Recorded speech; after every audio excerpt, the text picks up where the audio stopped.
నమస్కారం పైసా పాలిటిక్స్ వార్తలకు స్వాగతం. మదనపల్లి ఎమ్మెల్యేకు సాక్షి గులాంగిరి. మదనపల్లి టీడీపీ ఎమ్మెల్యే షాజహాన్ భాషకు మదనపల్లి సాక్షి గులాం గురి చేస్తున్నది.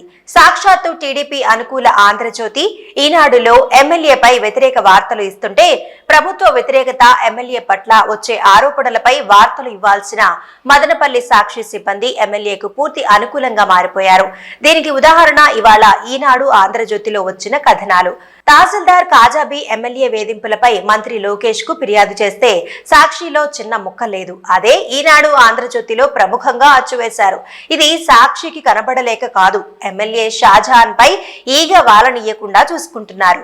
ఎమ్మెల్యే వేధిస్తున్నారని, తను తెలియకుండా ఏ పనులు చేయవద్దని ఇంటికి పిలిపించి ఇబ్బందులు గురి చేశారని ఎంఆర్ఓ కాజాబీ లోకేష్ ముందు కన్నీరు పెట్టుకున్నారు. ఇది సాక్షికి సంచలనం న్యూస్. రాష్ట్ర వ్యాప్తంగా సాక్షిలో అచ్చువేయాల్సిన న్యూస్. మదనపల్లి సాక్షి సిబ్బంది ఎమ్మెల్యేకు గులాంగిరి చేస్తున్నందువల్ల ఈ న్యూస్ సాక్షిలో రాకుండా దాచి ఉంచారు. ఇది ఒకటి కాదు, సాక్షి సిబ్బంది టీడీపీకి ఎమ్మెల్యేకు కొమ్ము కాస్తున్న కథనాలు ఎన్నో ఉన్నాయి.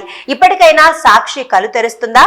ఈ వ్యవహారం ఈ రోజైతే షాజహాన్ భాష ఎమ్మెల్యే అయినా నాటి నుంచి సాక్షి నెత్తిన పెట్టుకుని ఊరేగుతున్నది. అతనిపై ఏ ఆరోపణ వచ్చినా విమర్శ వచ్చినా సాక్షి నందు కనిపించదు. ఎందుకంటే ఈనాడు ఆంధ్రజ్యోతి కంటే ఎమ్మెల్యే పట్ల సాక్షి సపోర్ట్ ఎక్కువ. మదనపల్లిలో ఎమ్మెల్యేకు ఆదాయ వనరుల మార్గం చూపేది కూడా సాక్షి సిబ్బంది అని అక్కడి మీడియా సిబ్బంది చర్చించుకుంటున్నారు.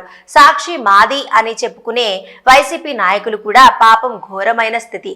తమ న్యూస్ కూడా పేపర్లలో వేయించుకోలేక ఏడుస్తున్నారు. న్యూస్ వేయమని చెప్పినా వేరు చెప్పినా లాభం లేదని గమ్మున ఉంటున్నారు. సాక్షి పేపర్ వల్ల సిబ్బంది వల్ల మాకు ఎటువంటి మద్దతు లేదని వైసీపీ నాయకులు అగ్గి మీద గుగ్గిలమవుతున్నారు. మాకు కంటే టీడీపీ వాళ్లకు ఎమ్మెల్యేలకే ఇంపార్టెంట్ ఇస్తున్నారు అని వైసీపీ కోడై కూస్తుంది.